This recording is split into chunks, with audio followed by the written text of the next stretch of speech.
एक ही मकसद है कि हमारे गुलबर्गे ज़िले में शांति रहे, अमन रहे, किसी को भी कोई किसी भी प्रकार की दिक्कत ना हो। हमने जो भी अभी तक काम किया है, चाहे वो 144 हो या किसी को वहाँ से यहाँ पे नहीं आने का आदेश हो या वहाँ पे फोर्स हो, जो भी किया है अभी तक, जो भी किया गया है वो शांति के लिए किया गया, लॉ एंड ऑर्डर के लिए किया गया है। इल्ज़ाम है कि पुलिस ज़बरदस्ती घरों में घुसकर कई मुस्लिम नौजवानों को गिरफ्तार किया, इसके साथ साथ लेडीज़ को भी गिरफ्तार किया है। क्या इशू है मैडम, क्या मामला है जो इस ताल्लुक से इस तरह का मामला पेश आया है? आलन में जैसा आपको पता है कि 1 तारीख को एक घटना हुई थी जिसमें कुछ लोगों ने स्टोन पेल्टिंग करी, पत्थरबाजी करी, जिसमें हमारे पुलिस वालों को चोट लगी, जिसमें डीसी उनकी गाड़ी के शीशे टूटे। मेरी गाड़ी एसपी की गाड़ी जो है उसको चोट लगी। तो वहाँ पे और जो भी गाड़ियाँ थी, कई सारी गाड़ियाँ को डिस्ट्रॉय किया गया। इसके बारे में हमने एक केस रजिस्टर किया है। उसमें जो भी उसमें ज़िम्मेदार थे राइटिंग के केस में, उनको कल गिरफ़्तार किया गया है। राइटिंग के केस में अराउंड 165 लोग की गिरफ़्तारी हुई है और उन लोगों को कल जुडिशियल कस्टडी में भेज दिया गया है। मैडम, इसके ताल्लुक से यहाँ बताया जाता है कि वहाँ पर दरगाह कमेटीज़ हो, अगर वहाँ मुस्लिम लीडर्स की तरफ से बताया जा रहा है कि वहाँ पर 144 सेक्शन लागू करने के बाद वहाँ पर उल्लंघन किया गया है, जहाँ पर उस 144 सेक्शन के दौरान दिन निकाले हैं, तो इन पर कार्रवाई होना चाहिए। तो यहाँ पर उनके बजाय सिर्फ क्या है, एक ही कम्युनिटी पर निशाना बनाकर गिरफ्तार किया जा रहा है, तो इसको कैसे देखते हैं मैडम? जी, ये मैं सुन रही हूँ 2 दिन से, यही कल और आज यही चल रहा है, जो कि लोग जिनके वेस्टेड इंटरेस्ट हैं वो लोग ये मिस इन्फॉर्मेशन फैला रहे हैं। दोनों जिन्होंने भी उल्लंघन किया है अंडर 188 सेक्शन ऑफ आईपीसी, तहसीलदार ने ऑलरेडी कोर्ट में कंप्लेंट दाखिल कर दी है, बिकॉज 188 जो होता है उसमें कोर्ट में सीधे कंप्लेंट दर्ज की जाती है। और ये दोनों जो हैं, बिकॉज एग्जीक्यूटिव मैजिस्ट्रेट जो डीसी होते हैं, he is an executive magistrate, उनके आदेश का उल्लंघन हुआ है, इसीलिए एग्जीक्यूटिव मैजिस्ट्रेट जो कि तहसीलदार को भी एक एग्जीक्यूटिव मैजिस्ट्रेट हैं, ही रजिस्टर्स अ कंप्लेंट और उन्होंने वो कंप्लेंट कोर्ट में रखी है और जो कि कोर्ट के को पहुंच चुकी, कोर्ट ने उसका कॉग्निजेंस ले लिया है। तो दोनों तरफ से जो उल्लंघन हुआ है 144 का, उसमें जो कानूनी कार्रवाई करनी थी वो ऑलरेडी हो चुकी है। हमने ये जो कार्रवाई की है, जिन्होंने भी राइटिंग की है, जहाँ वहाँ पे जिन्होंने भी पत्थरबाजी की है, पुलिस लोगों को के ऊपर पत्थरबाजी की है, गाड़ियाँ तोड़ी हैं, उनके ऊपर किया है। और उसके पहले भी एक दिन पहले 28 को हम लोग ने वहाँ पे जब पुलिस राउंड्स में थी, वहाँ पे हमने देखा कि दरगाह के ऊपर कई सारे बहुत सारी टनों की तादाद में जो स्टोन्स जमा करके रखे थे। बगल में ही एक स्कूल है, दरगाह से सटा हुआ एक स्कूल है, उसके ऊपर भी टनों की तादाद में वो पत्थर रखे थे। उसके आसपास बहुत सारे पत्थर जमा करके रखे गए थे। साथ ही साथ बहुत सारी स्टिक्स जो होती हैं, जो लाठी होती हैं, वो भी हमको जमा हुई मिली हैं, बहुत सारी जगहों से, गाड़ियों से मिली हैं, तो वो भी सीज़ हुई हैं। वो 28 को, एक दिन पहले ही प्रिपरेशन ये सब पहले से ही उन लोग ने कर ली थी, जो कि पुलिस को इंटेलिजेंस मिली और पुलिस ने उसके ऊपर कार्रवाई करके एक दिन पहले ही ये सब सीज़ कर लिया।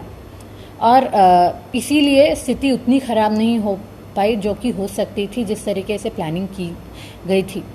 तो पुलिस ने ये सब सीज़ कर लिया और इसका असर ये है कि आज आलन में शांति है और आलन में आज की डेट में अमन है। मैडम, जो 3 की जो डेथ हो गई है, तो आधी रात को पुलिस घर पे जाने से तो कहा जा रहा है कि जो डेथ हो गई है पुलिस की वजह से हो गई है कि आधी रात को जाकर दरवाज़ा खटखटा है, इसके जिम्मेदार को पुलिस को ठहराया गया है। अच्छा, आधी रात मतलब क्या होता है? सुबह के 5-6 बजे आधी रात होता है क्या? नहीं, मैं आपसे नहीं, I am just asking because we are having a healthy discussion. So police जो है वो आधी रात को नहीं गई, यही आपको बताना चाह रही हूँ। मैं बहुत खुश हूँ कि आज आप आए हैं, ताकि ये सारी जो मिसकंसेप्शंस और लोग रूमर्स, अफवाहें फैला रहे हैं, उसको हम आज ही डेट में विराम दे सकें। मैं आपको बताती हूँ और क्या क्या अफवाहें हैं उनको भी मैं बताती हूँ, उसका एक एक करके आपको आंसर दूंगी। पहली बात तो आधी रात गई नहीं, ठीक है। तो और पुलिस ने बैठ के सारे वीडियोस देखे हैं, उनमें जो आइडेंटिफाइड लोग हैं उनको जाके अरेस्ट किया गया है और उनके ऊपर कार्रवाई हुई है, और सुबह अर्ली मॉर्निंग हुआ है, और ये बिल्कुल भी आधी रात में नहीं हुआ है। और आप जो बता रहे हैं 2 डेथ हुई हैं, 3 नहीं हुई हैं, वो भी एक अफवाह है कि 3 हुई हैं। और वो वहाँ पे भी हमने, क्योंकि जब हमें पता चला कि भाई पुलिस के कारण तो नहीं हुआ, बिकॉज ऐसा हमको अगर होगा तो then we will ensure that हमारी तरफ से ऐसा कुछ ना हो, और हमारी तरफ से अगर किसी ने गलत किया है तो उसके ऊपर भी कार्रवाई हो। बट जब वहाँ पे जाके पता किया गया और उनके वीडियो रिकॉर्डिंग किए गए उनके स्टेटमेंट के, तो क्लियरली कह रहे हैं कि पुलिस हमारे घर में नहीं आए। दोनों घर में पुलिस नहीं गई है। दोनों लोग, एक जो हैं वो करीब 80 साल के हैं, एक 45 साल की महिला है। उनको पहले से ही मेडिकल इश्यूज़ हैं और उनके मेडिकल डॉक्यूमेंट्स भी हमारे पास हैं। और उनका ये कहना है कि पुलिस हमारे घर में नहीं आई और नहीं पुलिस हमको कुछ बोली है। आसपास वो देख के हम लोग उनको हो गया होगा ऐसा वो बोल रहे हैं। आसपास जो उनके घर के आसपास, जो कि पुलिस लीगली जिन्होंने वायलेंस किया है, जिन्होंने डीसी की गाड़ी डैमेज की है, जिन्होंने पब्लिक प्रॉपर्टी डैमेज की है, जिन्होंने पुलिस के ऊपर अटैक किया है, उनको लीगली हमने अरेस्ट किया है। और उसमें उनका ये है ना कहना है कि हमारे घर में नहीं है, मगर वो देख के उनको हुआ होगा ऐसा करके बोला है। जो कि हमने बोला कि अगर आपको कुछ भी संशय है, आप हम पोस्टमार्टम के लिए भी हम तैयार हैं, मगर वो कोई आए नहीं। वो बोलते हैं हमको कुछ प्रॉब्लम नहीं है करके वो चले गए। ये हुआ। दूसरी अफवाह ये थी कि पुलिस ने बरियल के लिए नहीं छोड़ रहे थे, वो दूसरी एक अफवाह थी, क्योंकि वो भी गलत है। वहाँ पे हमारे जो कल जगत सर्कल में जो प्रोटेस्ट हुआ, उसके जो लीडर्स आए थे डीसी ऑफिस में हमसे मिलने, हमने उन्हीं को बोला, जिसमें नासिर हुसैन उस्ताद थे, जिसमें एसडीपीआई के कुछ लोग थे, और कुछ लोग थे जिनका नाम मेरे को अभी याद नहीं है। वो लोग आए थे और उन लोगों को मैंने बोला आप जाइए। वो अपने लोगों को लेके वहाँ पे गए और उन्होंने ही देखा कि सब कुछ आराम से सब कुछ बरियल हो रहा था। कहीं पे भी किसी को भी कोई भी इशू नहीं आया बरियल करने में, दफनाने में। और वो लोग खुद भी उस दफनाने के कार्यक्रम में हिस्सा होके नमाज पढ़ के वो वापस आए हैं। गलत काम हुआ है, उसके अगेंस्ट पुलिस ने अरेस्ट जो किए हैं, उसको इस तरीके से गलत एक कलर दे के वो करने की कोशिश न की जाए। जो गलत काम है, हम लोगों को सबको खुश लगना होना चाहिए कि हमारे यहाँ पे जो लीगली जो हो रहा है वही हो रहा है, उसको एक अलग तरीके से उसको रंग ना दिया जाए। जी मैडम, वहाँ पर क्या है जो अंदर जाने के लिए जो परमिशन जो दी गई थी 145 क्या दरगाह कमेटी से और दीगर लोगों से क्या बात वगैरह हो गई थी अंदर आने के लिए? क्या इनके दरमियान क्या एक देखिए एक्चुअली कमिटमेंट सामने आया था? जी एक्चुअली ये पहले ही डीसी ऑफिस में एक पीस कमेटी मीटिंग हुई थी। ये 5-6 दिन पहले ही हो गई थी, काफ़ी मतलब ये 1 तारीख के 1 हफ्ते पहले ही हो गई थी। उसमें सारे लीडर्स आए थे, सबसे बात हुई थी, सब लोग ने बोल दिया, सब लोगों की क्या बोलते हैं like everybody agree to this कि हम लोग 10 लोगों को अलाउ करेंगे करके। क्योंकि इसका बैकग्राउंड ये है कि ऑलरेडी प्रतिदिन वहाँ पे एक कोई जोशी जी हैं, वो वहाँ पे शिवलिंग की पूजा करने जाते थे। वो फैक्ट है, वो इट हैज़ बीन एस्टैब्लिश्ड, और दरगाह कमेटी वालों ने भी एक्सेप्ट किया है। इनफैक्ट डीसी के पास ऐसे कागजात हैं जो कि वक्फ बोर्ड वालों ने ही दिए हैं, जिससे पता चला है कि दरगाह कमेटी वालों ने उनके फैमिली को, जो जोशी जी उनकी फैमिली को लैंड भी दिया है, ऐसा करके उनके पास कुछ कागजात हैं जो कि मेरे को बताया गया है। तो वो बहुत पहले से ही चल रही है, और उसके लिए हम लोगों ने इन्फॉर्मेशन भी ली हर जगह से। दिल्ली में ये बेंगलोर में भी वक्फ बोर्ड के जो एक लॉयर हैं उनसे भी बात हुई, यहाँ पे भी लोगों से बात हुई। उन्होंने ये बोला अगर प्रेसिडेंस है, अगर वहाँ पे ऑलरेडी कुछ चीज़ हो रही है तो उसको रोका नहीं जा सकता लीगली, बट शांति के कारण, शांति मेंटेन करने के कारण हमने बोला कि बस 10 लोगों को अलाउ करेंगे, जो कि डीसी और एसपी का दोनों का एक जॉइंट डिसीजन था, for which orders have been, और ताकि वहाँ पे शांति हो तो 144 भी लगाया गया। साथ ही साथ अगर कोई प्रोवोकेट न करे, कोई प्रचोदनकारी स्टेटमेंट न दे, इसीलिए 3 लोगों को वहाँ से आने के लिए रोका भी गया, जो कि आपको पता है। तो ये सारी जो हमारी तरफ से जो बैकग्राउंड होमवर्क होना था हम लोगों ने किया है। और उसके बाद जब उन्होंने बोला गया कि हमारी तरफ से भी 10 हिंदू आएंगे, तो वो भी माना गया। दरगाह कमेटी की तरफ से भी 10 हिंदू जो हैं वो लोग आए, वो लोग सब मिलके जाके पूजा करके आए हैं। मैडम ये जो अरेस्ट कर रहे हैं तो सिर्फ मुसलमान ही को अरेस्ट कर रहे हैं? जिन्होंने राइटिंग की है उनके ऊपर अरेस्ट किया जाएगा। जिन्होंने भी राइटिंग की है, ओनली राइटिंग केस में अभी अरेस्ट हुए हैं। राइटिंग किसने किया है? अगर दोनों कमेटी के कम्युनिटी के लोग हैं तो दोनों को करेंगे। प्लीज़ इसको आप कम्युनल कलर मत दीजिए, आप इसको गलत ढंग से पेश मत करिए, क्योंकि राइटिंग जिसने किया, the case has been booked under rioting 353 public damage to public property. उसमें अगर जिसने भी किया है, चाहे वो कोई भी कम्युनिटी का हो, तो उसके ऊपर केस किया गया है। आप इसको इसी एक ही तरफ से क्यों देख रहे हैं? ये भी तो देखिए कि किसने किया है। जिसने किया है उसको किया जाएगा। ये this is about violence, creating violence and creating वहाँ का जो शांति जो स्थिति थी तब तक बिल्कुल बढ़िया थी, उसको ख़राब जो हुए हैं। दैट वाज वो एक इशू है। Violence can not be tolerated at any cost. जो हिंसा है उसको किसी भी तरीके से हम बढ़ने नहीं दे सकते। यहाँ पर 144 सेक्शन के दौरान जो रैली निकाली गई तो उन पर क्या है, वहाँ पर शांति को भंग करने की उन लोगों पर कोई कार्रवाई नहीं हो रही है। आपको वही बताया जा रहा है, बताया जा रहा है, ये बार बार सामने रखा जा रहा है मुद्दा। तो वही आप समझाइए, क्योंकि मैं आपको बता रही हूँ, इसीलिए आप मेरे पास आए हैं और मैं इसीलिए आपको बताना चाह रही हूँ कि पहली बात, इसमें दो बातें हैं। पहली बात, रैली वो जो है घर के अंदर से उनको जो जैसे ही वो बाहर आए, जैसे ही हम लोग वहाँ पे पहुँचे, वहीं पे उनको रोक दिया गया है। उनको बस स्टैंड से आगे नहीं जाने दिया है। आपके पास भी सारे रिकॉर्ड्स होंगे, आपके पास भी सारे फोटोग्राफ्स, वीडियोग्राफ सबूत होंगे। वो नहीं गए हैं उसके आगे। तो रैली मतलब तो भाई वहाँ तक, वो दरगाह तक गए थे क्या? वो उनको जैसे ही बाहर आए उनको वहीं पे रोक दिया गया है, पहली बात। दूसरी बात यह है कि मैंने आपको एक बार पहले बताया था, फिर से बताती हूँ कि इसमें जो 144 आदेश का उल्लंघन हुआ है, उसमें 188 आईपीसी के अंतर्गत एग्जीक्यूटिव मैजिस्ट्रेट, मतलब ये जो तहसीलदार होते हैं, उन्होंने कोर्ट में एक कंप्लेंट दे दी है। बिकॉज ये जो 188 में डायरेक्टली कोर्ट के अंदर कंप्लेंट देनी होती है, जो कोर्ट डायरेक्टली कॉग्निजेंस लेता है। ये बाकी जो एफआईआर होती है उसमें पुलिस कॉग्निजेंस लेती है, 188 में कोर्ट कॉग्निजेंस लेता है, कोर्ट संज्ञान लेता है, कोर्ट में डायरेक्टली देनी होती हैं ये। सो दोनों केसेस में जिसने वायलेशन किया है उसमें कोर्ट में ऑलरेडी ये दे चुके हैं। प्लीज़ ट्राई टू अंडरस्टैंड कि आप ये जो बोल रहे हैं एक्शन नहीं हुआ, एक्शन नहीं हुआ, जो एक्चुअली लीगली जो एक्शन होना था वो हो गया है, and that is how action has been taken. ऐसा ही एक्शन लिया जाता है इसमें।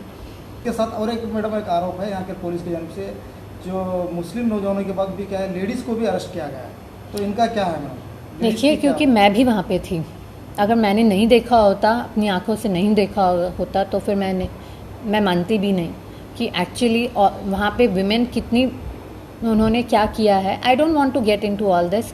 मैं यहाँ पे किसी के ऊपर ब्लेम गेम करने नहीं आई हूँ, और मुझे नहीं किसी एक कम्युनिटी को किसी बैड लाइट में प्रस्तुत करना है। That is not my work. I am here as मैं कॉन्स्टिट्यूशन, संविधान की ओथ लेके आई हूँ, ठीक है। अब आप उसके बारे में मुझसे detail, I don't want to talk about that. I will not talk about the women ever. महिलाओं ने जो किया है उसके बारे में मैं एक महिला होकर बताना नहीं चाहती हूँ पब्लिकली, बिकॉज ये सब लोग देखेंगे, मैं नहीं चाहती हूँ वो। आप चाहेंगे तो आप एफआईआर देख लीजिए, उसमें सब कुछ डिटेल में है। अब तक पुलिस ने कितने लोगों को गिरफ्तार किया है? 165। इसमें लेडीज़ कितने, महिलाएं? 9 महिलाएं हैं। मैडम, इस पर आप क्या कहना चाहते हैं? शांति के लिए आप क्या मैसेज देना चाहते हैं? मैं यही बोलना चाहूँगी कि देखिए, पुलिस और जो हमारी जो एडमिनिस्ट्रेशन है, हमेशा आप सबका, हमारा एक ही मकसद है कि हमारे गुलबर्गे ज़िले में शांति रहे, अमन रहे, किसी को भी कोई किसी भी प्रकार की दिक्कत ना हो। हमने जो भी अभी तक काम किया है, चाहे वो 144 हो या किसी को वहाँ से यहाँ पे नहीं आने का आदेश हो, या वहाँ पे फोर्स हो, जो भी किया है अभी तक, जो भी किया गया है वो शांति के लिए किया गया, लॉ एंड ऑर्डर के लिए किया गया है। हम लोग यहाँ पे जो भी करते हैं, वी नो कि हमारा बैक में क्या है, that is only the constitution, that is the only thing. And मैं यहाँ पे एक इंडिविजुअल जैसे नहीं बैठी हूँ, मैं बैठी हूँ एक एसपी की तरह। I am sitting here as an IPS officer, that's it, that is my only identity, and my khaki is my only identity. बाकी और कुछ आइडेंटिटी मेरे में नहीं है यहाँ पे एज एन ऑफिसर बैठ के, ठीक है। मैं लोगों को यही बोलना चाहूँगी कि प्लीज़ नहीं आप अफवाहें फैलाएं और नहीं आप अफवाहों पे विश्वास करें।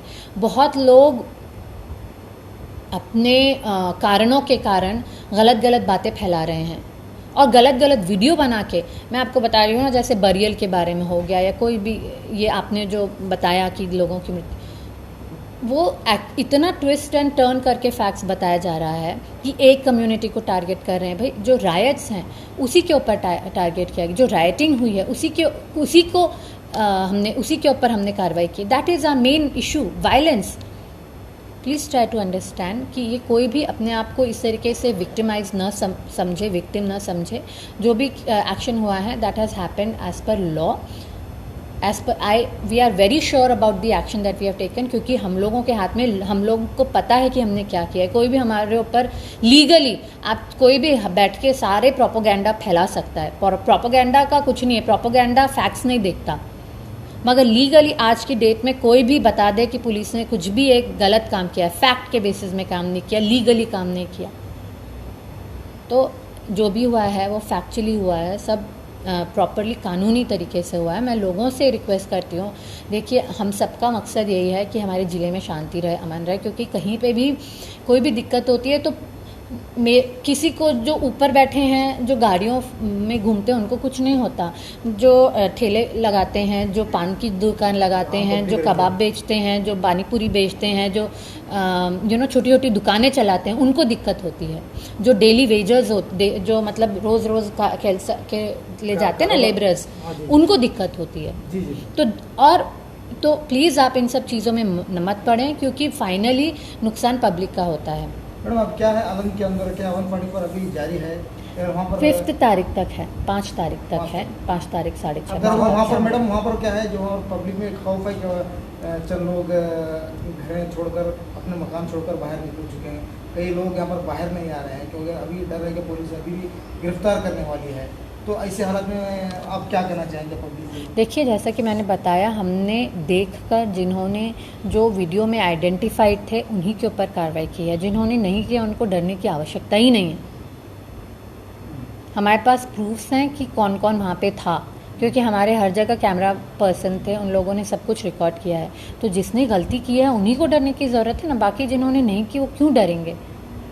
तो प्लीज़ आप लोग ये समझिए कि जो भी हो रहा है, it's for public piece and order and it is for everyone, so that हमारा आलन में या हमारे ज़िले में कोई भी प्रकार की किसी को भी आगे की परेशानी ना हो। Thank you madam.